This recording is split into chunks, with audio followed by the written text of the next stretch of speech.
Thank you very much for the super chat. Of course, a lot of the super chat tonight going towards our news guy because he has like 47 children and we got to keep them fed. So let's go ahead and Stop the music. Head into the newsroom. All the news you'd ever want to know about. The drone news with Jeff Sales. What's happening, Jeff? Is that Chris? Chris is here. It's not Yeah. Kelly. No, Kelly. No. Okay, It's Chris Rollins. dude, I'm sorry. Last week they were driving me nuts. These guys just wouldn't stop. So, and if he tells you any time that there's breaking news, there's no breaking news. Okay, so just Need to go back and watch next week. Or last week. All right, the news. Breaking news, everybody! I don't believe it! Oh, wow! Oh, this is going to make me lose my mind! Whoa! I love it! This is from Johnny FPV! Every time I watch this, blood flows to my extremities! Woo! Oh my gosh! It's too much! Oh! Getting the vapors. Now back to you.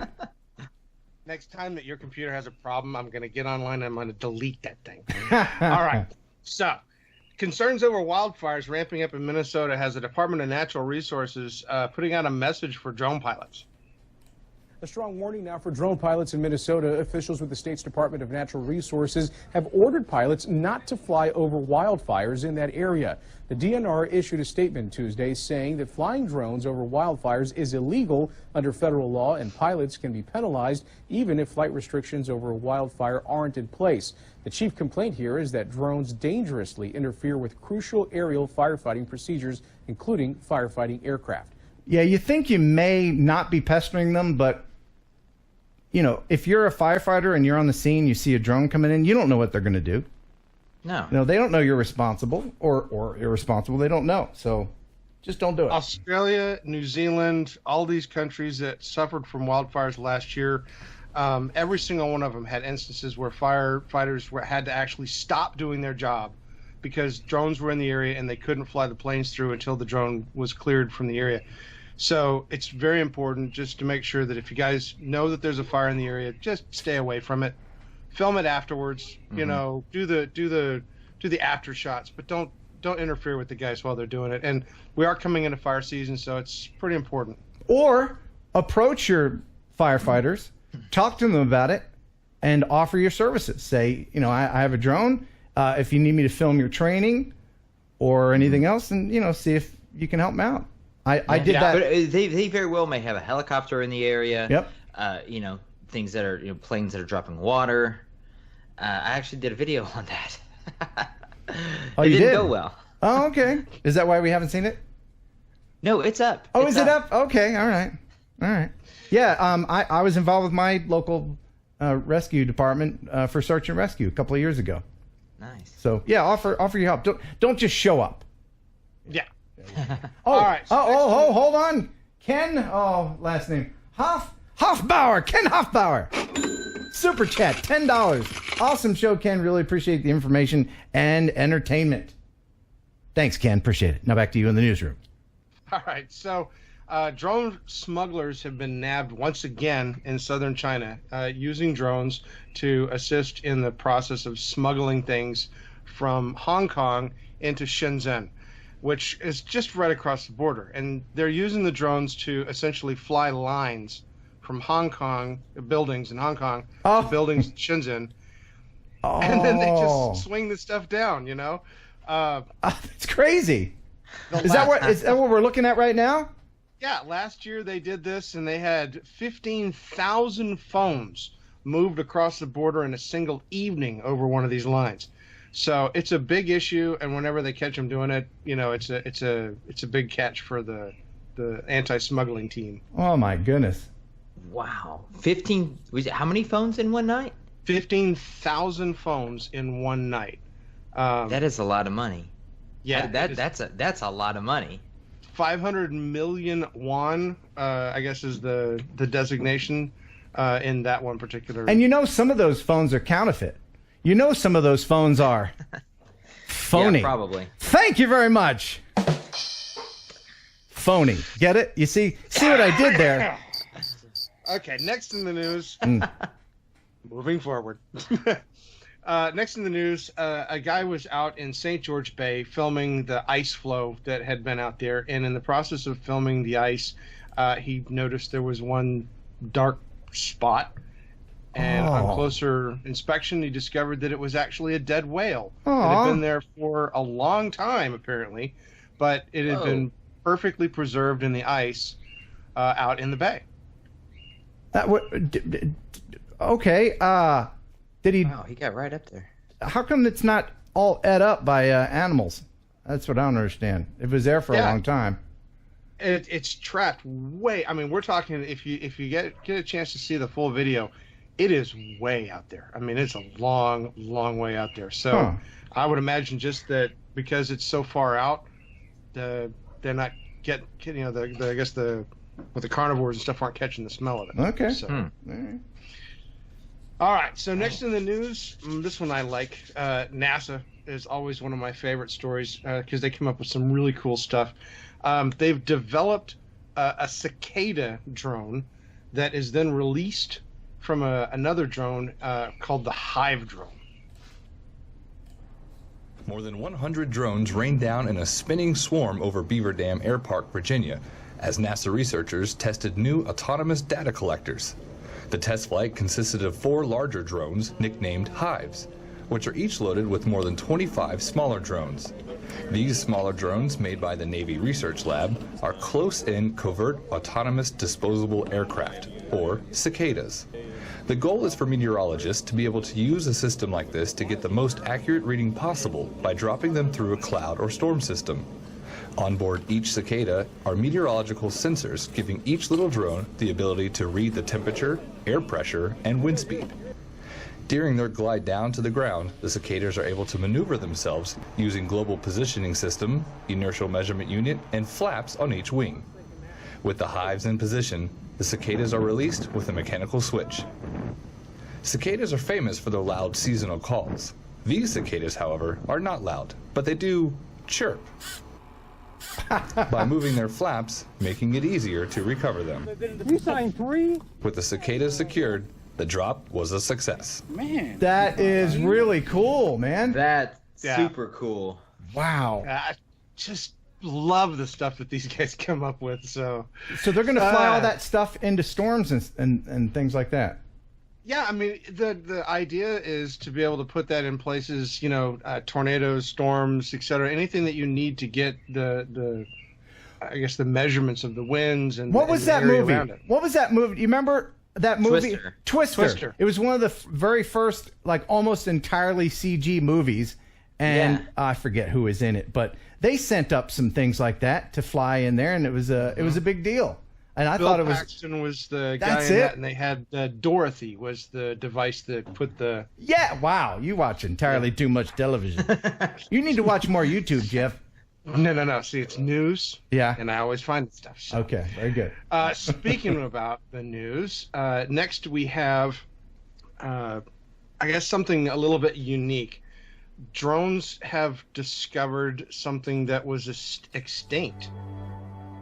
Or thought to be extinct, because it exists now. Yeah, it was thought to be extinct. Apparently, this Hawaiian flower was thought to be extinct in 2009, and was recently rediscovered by a drone. How the heck would you recognize that? Way up on a mountain. That's incredible. Yeah, there's what it looks like. Good thing it was yellow against the backdrop, Yeah. But I mean, look where it was. It was way the heck up there. That's my point. Like, how on earth? Oh, yes. Okay. I've just been told that someone. I've just been told that someone has picked the flower, used it as a corsage for their prom, and it's again extinct. I'm sorry. And I actually have some video of them picking the flower. Whoa! Yeah, pick that flower! Pick that flower, man! Woo! Oh, yeah! Hit the nitrous, man! Hit that nitrous! Woo! Oh, my gosh! Johnny FPV! He's insane, man! Insane!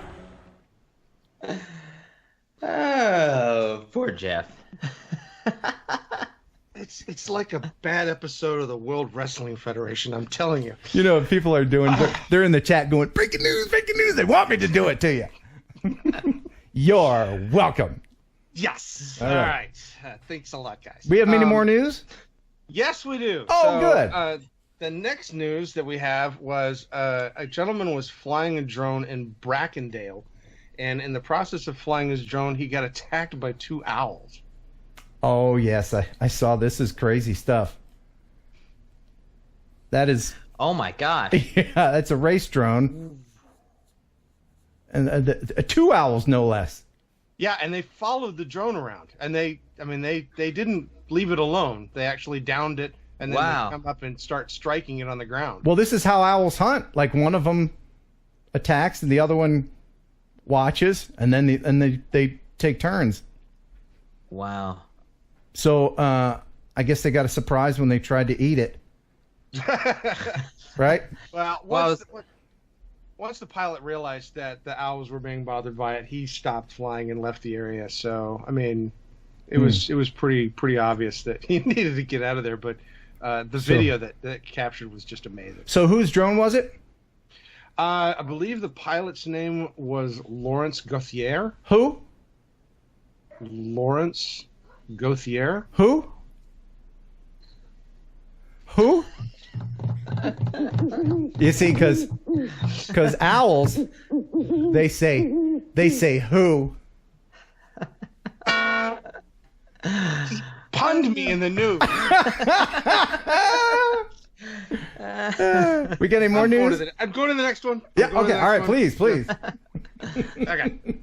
So, the least likely people that I would have ever thought to stand up and support drones have done so. The People for the Ethical Treatment of Animals, or PETA, has put out a notice saying that they think that using drones for fireworks displays is a perfect idea. Well, yeah. The boom boom scare the creatures. Yeah, their argument is that the high decibel levels scare wild animals onto roads, cause stress to animals in the backyards, force animals to run away from houses, Right. etc. Right. Well, that's a good idea. I'm all for it. Yeah. I still want to see one in person. I haven't seen one. See... I haven't seen a cluster. You haven't seen one No. I really want to see one. All right, so the last news has been all over the place. I think this is probably the most commonly known stuff right now, but Alphabet, a subsidiary of Wing Aviation, who works with Amazon, has received something very special from the FAA. They have gotten certification as a small airline. Okay. And they can now initiate commercial service delivering goods from local businesses to homes. with this thing. Yeah, with this thing. Are they doing it with this thing? This is going to be the Amazon drone No. delivery system. What? It looks With like that a. long tether like that? Yep. What happens if some doofus pulls on the string, brings down the drone? I mean, there's all kinds of things that could. It looks like a model World War II fighter plane, doesn't it? But I mean, like, there's gotta be. Oh my gosh, there's just so many things with this. I mean, like, even if you put the GPS coordinates, it's like power lines, trees, All kinds of things. I mean, there's no guarantee that the person who ordered it is getting it. Wow. You know what? That's, I mean, it's cool. That is the future. We will have drone delivery. It's not going to look like that. I guarantee you.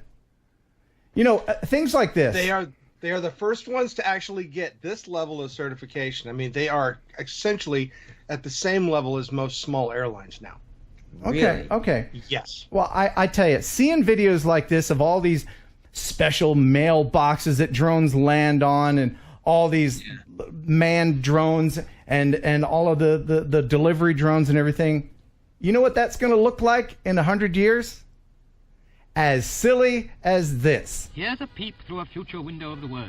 This monster plane will carry 600 passengers, and the huge wing and double fuselage houses luxurious lounges and reading rooms. It will speed from London to New York in a day. This is what... Future aerodromes In a day? will be centers for highway, Yeah. sky and rail carriers. Landing on This top is of from the the 1920s. planes will I taxi have to a ramp, actually descend seen to a this. lower level, And they start thought, this is what they thought the future was going to be lower like. levels, motor highways, railroads, and pneumatic mail tubes will have terminals. Holy smokes! Yeah, how about that? I didn't realize the scale that they were presenting till I just saw the train. Yeah, you see a little on train. The plane. Right, yeah, but that's... Nobody can predict the future, but I can tell you with 101% certainty that it's not going to be that crazy looking thing. Try again, Amazon. I would be happy if I had some sort of personal drone transportation deal that was at all similar to like how Mary Poppins gets around. Like, you know, some sort of stick. You can put a lasso deal around your wrist and then just, you know, Right. off to the office. Right. And what was that? And What was it's that kinda cartoon? late. There was a cartoon where a kid had a beanie with a propeller on the top, and he got around like that.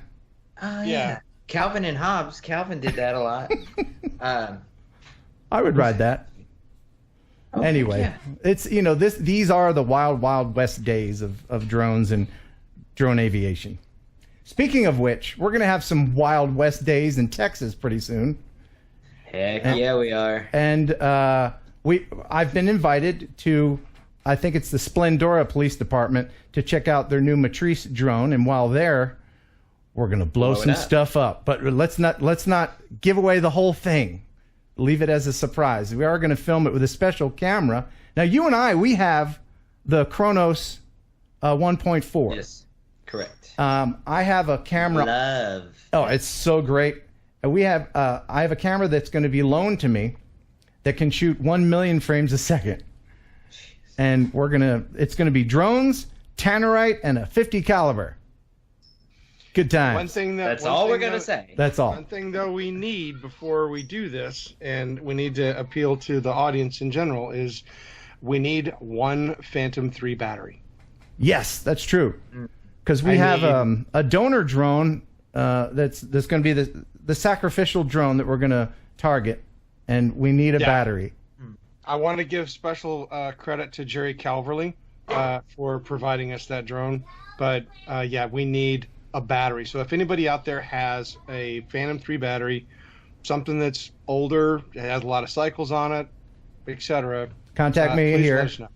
at kenheronupload@gmail.com and let me know. By the way, I think we just got a super chat. It's the Norwegian dude for Jeff's therapy expenses. I don't know how much that translates to, but I think it's $57. is it? Oh my goodness! Well, thank you so much. Wow, the Norwegian dude comes through. Thank you very much. $57.68. I just did the math. Oh my goodness! Well, thanks for doing the math. I'm not a big fan of that. I need the medical support. Yes, thank you. Speaking of explosions, and before we let Jeff go, because I know, Jeff, you like explosions, and Ash from Droning On is standing by. We'll talk to him here in just a minute. I encourage everyone to go and check out Chris Rollins' channel. There's a link in the description. Please. And one of your most recent videos was very explosive. I'm going to play just a little bit of it here. This is Sodium and Water, Part 2. This was such About a a month good one. ago, I uploaded a video where we were showing the reaction of sodium metal and water. We were dropping sodium in a pond, this pond right here, as a matter of fact, and based on several suggestions that you guys gave me to get a bigger reaction, I bought twice as much sodium, and we're back out here to try to get that done. Ready?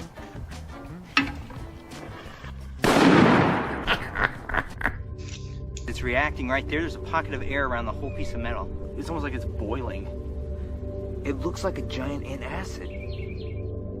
I think it's bubbling till it builds up enough hydrogen gas to ignite.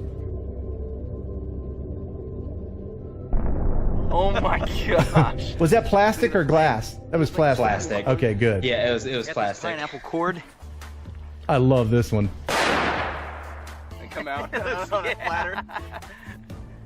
Whoa! It's like a cartoon. Might as well put a firecracker in there. That was awesome. We've got just a little over a pound of sodium with some clothes hanger with a 5-pound weight to drag it down to the bottom of the pond. I heard your comments, heard your suggestions. Bigger, better sodium explosion. In 3,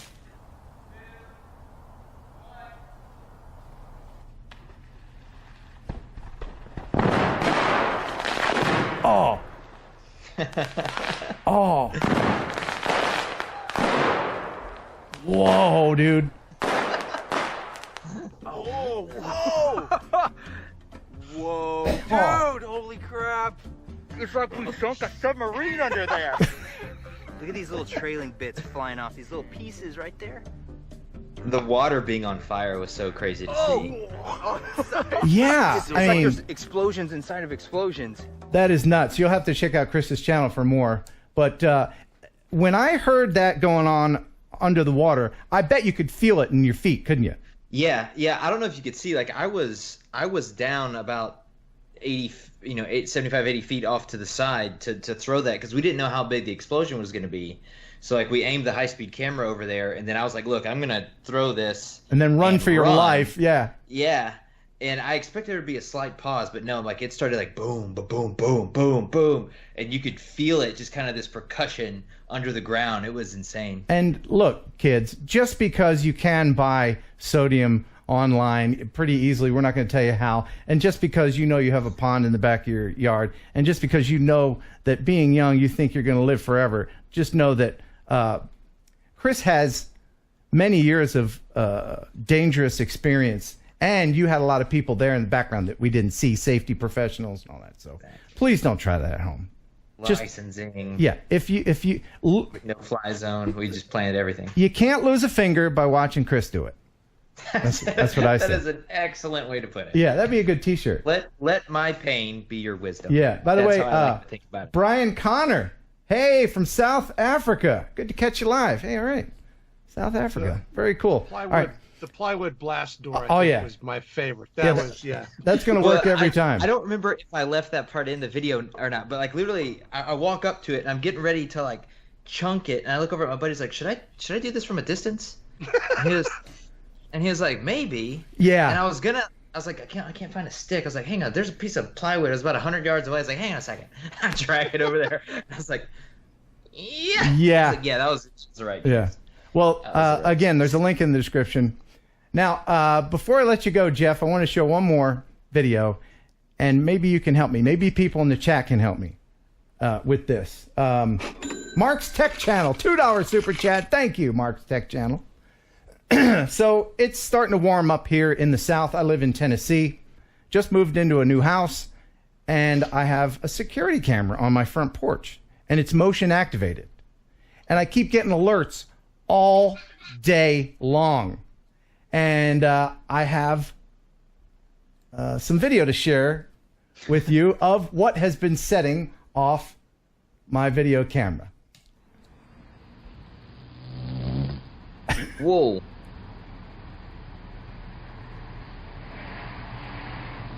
It's a wasp. Wow. I don't know if it's the same wasp, but he's been setting off my camera just about every hour on the hour. And so I don't know what to do about it. I sprayed, and I haven't gotten them yet, but I ordered these fake wasps nests that you can hang on your porch.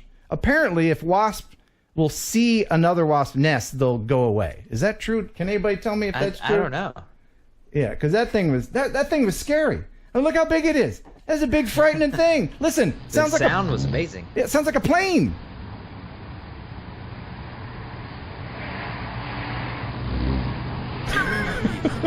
That's scary, man.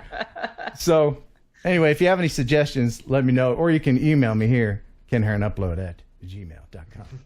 Jeff, is there anything else that you would like to share before we let you go?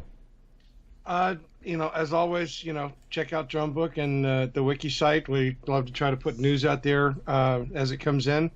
We also repost the news stream on my channel that should be linked in the description.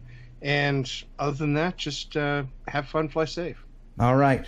Well, thanks again for the news. You're awesome. Love you. Mean it. All right. Sir? Thanks for stopping by. Now get out. All right. Fantastic. Gotta love that Jeff Sills.